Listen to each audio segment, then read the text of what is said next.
rim scraping against the road, but he's still driving towards Kuala Lumpur. Police confiscated road users. When asked to get out of the car, he appeared unsteady on his feet, and his Kuala Lumpur Traffic Investigation and Enforcement Department, or JSPT, Chief Assistant Commissioner Maud Zamzuri Maud Isa, the driver tested positive for ketamine, amphetamine, and methamphetamine, while his evidential breath analyzer, or EBA, test for alcohol returned negative. The case is being investigated under the Section 42(1) of the Road Transport Act for reckless driving. The suspect is currently in police custody as investigations continue. On our top news story today, driver arrested after dangerous rim-only ride. We now go out to the street to hear what residents and witnesses have to say about the incident. Our reporter is live at the scene, talking to people to get their perspective. Let's see how the community is reacting. Good morning, I'm Thomas, recording live with updates on viral video that shocked Malaysians today. So the footage shows a man driving a luxury SUV along the Sulawesi Highway with a completely destroyed rear tire. Only the matter.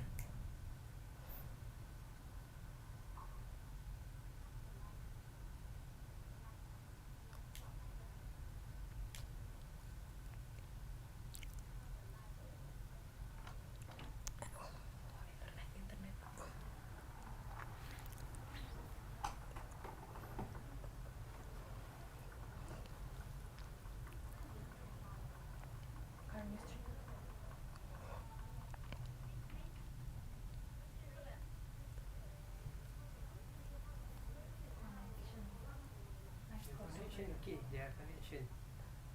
Dalam situ tak ada connection memang.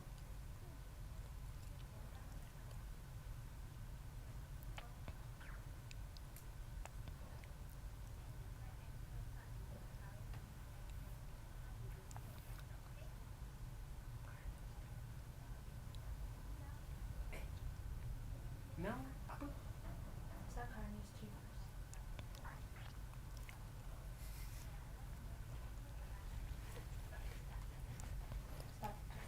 Next, our second story brings us to the education sector, where a controversial issue has sparked widespread concern. Just days before the SPM examination, claims of real exam papers being sold online for 499 ringgit per subject have gone viral, raising questions about exam integrity and security. Here's a closer look at how the Ministry of Education is responding. Recently, Malaysia's education sector has once again come under the spotlight. Just days before the SPM examination, a viral post claiming that real SPM exam papers were being sold online for 499 per subject sparked anger among parents and students. Seller even guaranteeing that if the student failed to score an A grade, they would provide a fully refund. The incident has raised serious concerns about the credibility and integrity of the national examination system. Addressing the situation, Educational Director General Dr. Muhammad Azam Ahmad stated during a media conference after visiting SMK Putrajaya Presin 11-1 that the Ministry of Education has not yet received any official reports, only information circulating on social media. He added that the matter is being handled by the Malaysian Examination Syndicate and expressed confidence that the SPM papers remain well protected and properly managed under the existing procedures to ensure that students' interests are safeguarded. Saya nampaklah tu, saya tak ada terima laporan secara rasmi lagi, tapi kita dah dapatlah maklumat-maklumat itu daripada media sosial. So itu dalam tindakan pengarah peperiksaan, pengarah lembaga peperiksaan. Saya pasti mereka ada prosedur, sebab saya pernah jadi pengarah peperiksaan. Kita ada prosedur untuk menangani isu-isu yang demikian.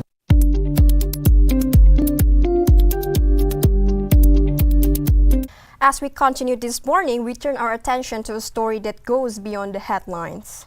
Today's first special reports take a deeper look into what people say about the rising of Malaysian ringgit, examining the key issues, the impact on the community, and the voices behind the story. It's an in-depth place that sheds light on what many may not see at the first glance. Let's take a closer look.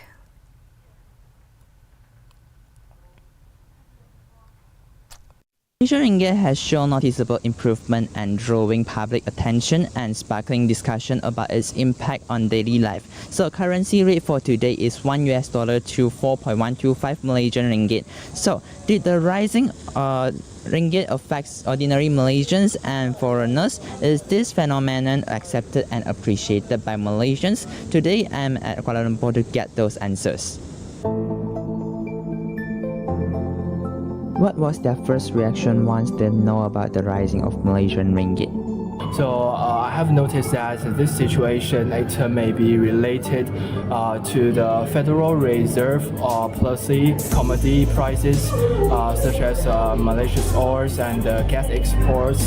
So I have learned to the news about the US and the global news about the economic situation and the monetary policy of the Central Bank of Malaysia.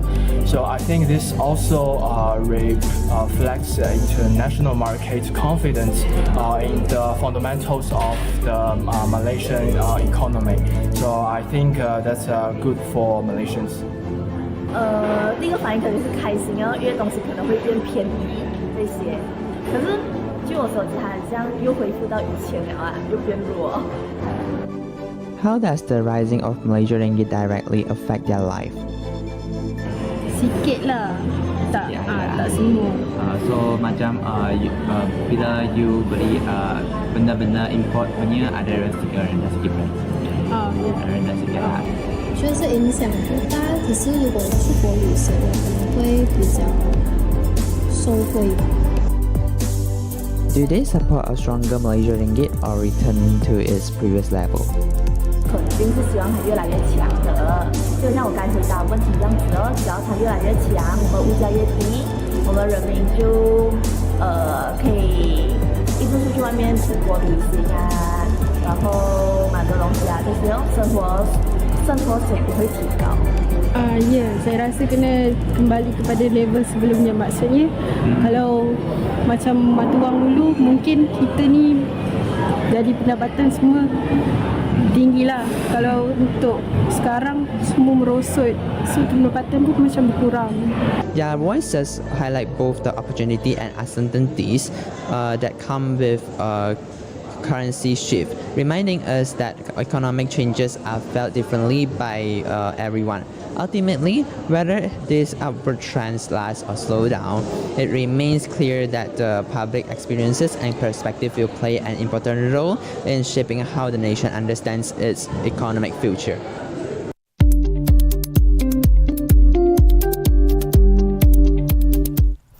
And now turning to the latest from Southeast Asia. Catastrophic flooding on the North Sumatra island has left at least 174 people dead, with nearly 80 still missing. Emergency crews are racing against time as heavy rain continues, while the government aid and launch weather modification operations are too slow for the flooding. And now, let's take a closer look at the situation on the ground. Across Sumatra, entire communities are waking up to the scene of unimaginable devastation. Days of non-stop torrential rain have triggered massive floods and landslides sweeping through villages and leaving homes buried in mud and debris. Rescue teams are working around the clock, moving through chest-deep water and unstable ground as they search for survivors. Many areas remain completely cut off with collapsed bridges and flooded roads, forcing crews to rely on boats, helicopters, and drones to reach stranded families. In North Sumatra, one of the hardest hit regions, whole neighborhoods have been washed away, leaving residents with nothing but clothes they fled in. In Aceh and West Sumatra, the situation is just as dire. Families are huddled in makeshift shelters, waiting for food, clean water, and medical care. The Indonesian government has deployed military units and emergency aid and launched weather modification operation in an attempt to reduce the heavy rainfall. But with more storm forecast in the coming days, rescue operation will face a race against time. For the thousands who have lost their homes, the road to recovery will be long. But as volunteers, hope remains. And turning now to the developments in the United States, authorities have charged Ramanullah Lakanwal, an Afghan national, with first-degree murder following a deadly attack on a National Guard member near the White House. In response to the move, it affects thousands of visa and green card applications and has sparked a debate both domestically and internationally about immigration policy and refugee rights. Officials say the investigation is ongoing and remain vigilant as the authorities continue to assess security measures around the key government. DC security concerns have escalated following a deadly attack on a National Guard member near the White House. Authorities have charged Ramanullah Lakanwal, an Afghan national, with first-degree murder. Officials say the investigation is ongoing as law enforcement continues to review security footage and interview witnesses. The attack has sent shockwaves through the nation's capital, prompting heightened security around government buildings and military installations. Streets near the White House were temporarily closed and additional patrols were deployed in surrounding neighborhoods. In response to the incident, U.S. President Donald Trump announced a permanent pause on immigrations from what he described as third world countries. Thousands of visa and green card applications are not affected, and the announcement has sparked intense debate both in the United States and internationally. Experts and advocates have expressed concern over the policy, questioning its legality and its humanitarian impact, while supporters argue it is necessary for national security. As the investigation unfolds, authorities continue to urge residents and visitors in Washington, D.C. to remain vigilant. Security measures are expected to remain in place for the coming days, and officials warn that further updates will be provided as new information becomes available. Growing tension across two major regions, the Middle East and Latin America, where new political and military developments are raising concerns among international observers. In the Middle East, security analysts are closely watching a new wave of activity along the Syria-Israel border. Earlier today, Israel drones were reportedly spotted over the town of Beit Jinn, located just outside Damascus. While no direct confrontation has taken place, the presence of these drones signals a renewed focus on the area, which has long been a hotspot for regional conflict.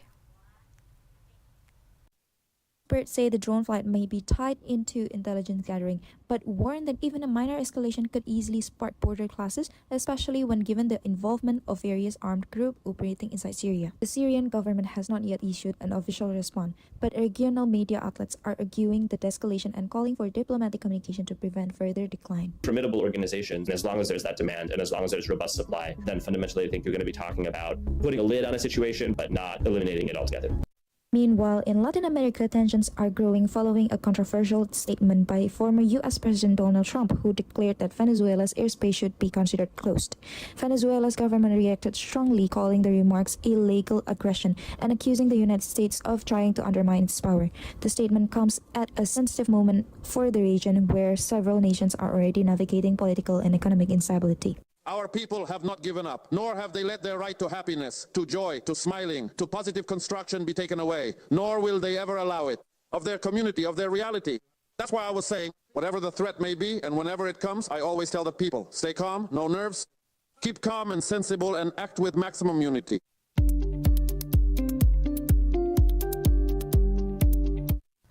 As we continue this morning, we turned our attention to a story that goes beyond the headlines. Today's special reports take a deeper look into an architecture sustainability practice in Malaysia, exploring how the regulation helps sustainability with the thoughts of the industry experts and young architects.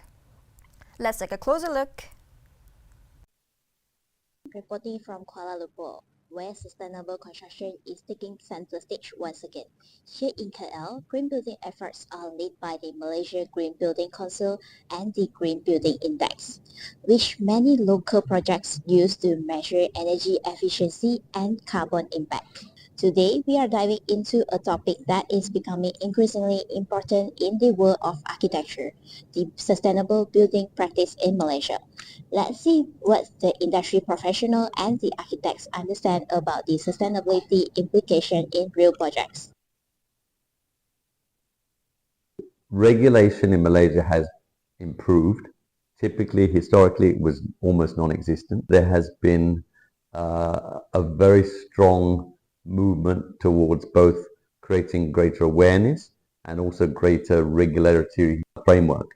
Malaysia's push towards sustainable development is being built on a tightening framework of environmental and safety regulations. The director also mentioned that it shouldn't be worried by the public about the building safety because the use of materials must be proven under the regulations. The design briefs that are given for the assignments to the students are definitely taking that into account. We do talk about topics of resilience, we do talk about topics about the environment. Architects are not just creators, but also educators that help public understand sustainability and safety can go hand in hand. Actually, they do encourage a lot for us to use and understand what's green building index. So I think it's a very good practice for us to actually practice it in uni first, because when we're working, a lot of people will also be talking about it.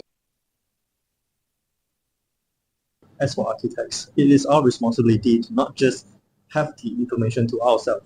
So when we apply to building design, we are indirectly also encouraging and also teaching the public, educating the public.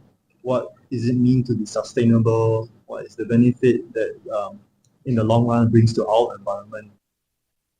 Sustainability is becoming central to architectural education as it is necessary for the architects. Recently, Sarawak planned a new law to ensure buildings meet strict environmental standards, supporting Malaysia's goal of net zero emissions by 2050. Global warming is happening. We need to take a step towards green practice. It is not too late if we start now.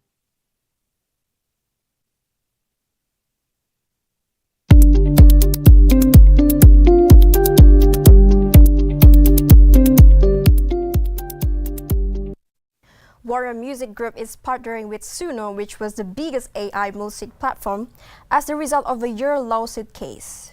As a part of the settlement, Warner will let users to create an AI-generated music on Suno using the voices, names, and likeness of the artist, while artists and songwriters will have the full control over it.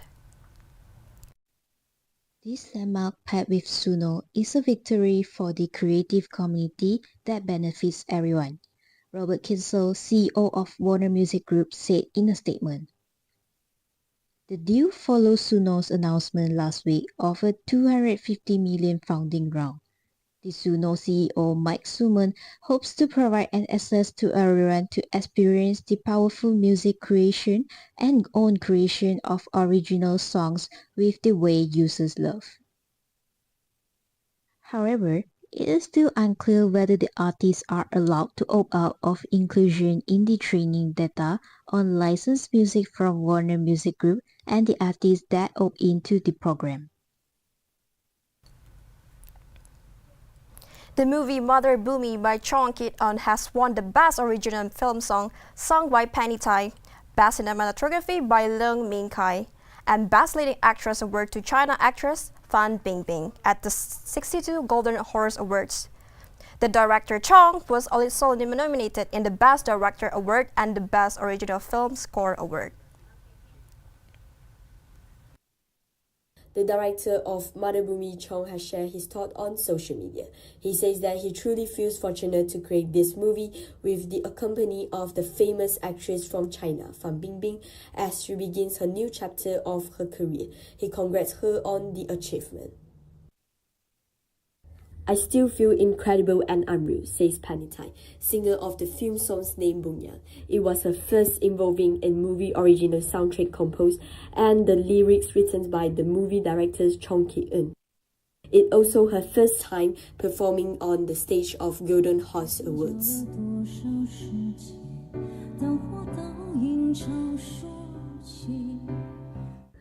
However, the movie screening in Malaysia is still under reviewing, which is the biggest challenge. Spain David Puig, who ranked number 10 in the 2025 Live Golf standings, claimed the Australian PGA Championship on Sunday with a remarkable final round 66. His victory also makes him the first European who won the tournament since 1998, ending a long period of Australian dominance and marking a historic achievement in his illustrious golfing career. Started strongly, making 3 straight birdies on holes 2, 3 and 4 to take a 3-shot lead over Mark Leishman, Min Woo Lee and overnight call leader Ricardo Goya. Although Leishman and Ding Wenyi birdied the 9 to narrow a gap, Puig responded with a long birdie put on the par 3, 8 to regain a 3-shot advantage. He stayed calm on the back 9, even as his rivals briefly reduced the margin and finished the tournament at 18 under par. You know, it's kind of hard in this golf course. You still need to attack a little bit, right? And with these greens and how tough they are. And yeah, I mean, I was definitely aware, but you know, managed to do a good job of it. Puig is also the first Spanish player to win this title since Severiano Ballesteros in 1981, ending a run of Australian winners that has lasted for more than 2 decades. We are now connected back to our live reporter. Hello, Thomas.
So now we will move to the sport news second. At the 2025 Qatar Grand Prix weekend, 7-time world champion Lewis Hamilton was eliminated in the first stage of the sprint race. Driving for Ferrari, he continued to struggle with his car performance, leaving him near at the bottom of the standings. After the race, Hamilton gave only brief answers, showing his frustration and clear disappointment with the situation. And racing to turn number 1. In contrast, Max Verstappen was in strong form. From the start, he made a fast sprint and overtook Lando Norris. Throughout the race, he battled both McLaren drivers, maintaining focus and control. By the end, Verstappen secured victory with a 7-second lead. The win at Qatar brings the 4-time defending world champion closer to Norris in the standing, keeping the 2025 World Championship undecided. The title fight will now be determined in the final round in Abu Dhabi, where both drivers will compete for the season crown. Verstappen's victory and Hamilton's early exit highlight the dramatic swings in performance and strategy that define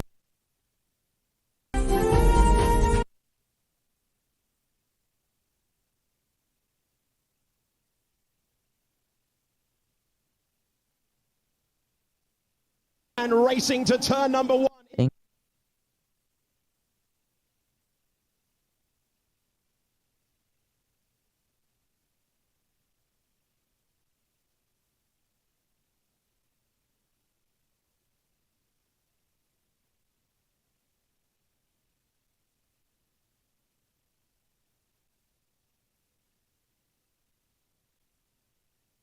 Good afternoon. Here is a quick look at 5 major Malaysians of Wednesday, 3rd December 2025. Kuala Lumpur is cloudy and humid throughout the day. Thunderstorms may develop in the afternoon, especially during the evening commute. Temperatures range from 24 degrees to 33 degrees. Remember to bring an umbrella if you're breathing out. Penang will see showers between 1 p.m. and 2 p.m., followed by clearing skies and brighter conditions. Daytime temperatures stay around 26 to 28 degrees, dropping to 23 and 24 at night. The morning is the best time of outdoor plans. Johor Bahru begins the day mostly cloudy. There is a chance of thunderstorm in the afternoon. Temperature range from 26 degrees to 32 degrees. If you're going out there in the day, keep an eye on the weather. Kuching starts with cloudy skies. Thunderstorms are expected in the evening at the night. Daytime temperatures are around 23 to 26 degrees, cooling to 22 to 24 degrees in the evening.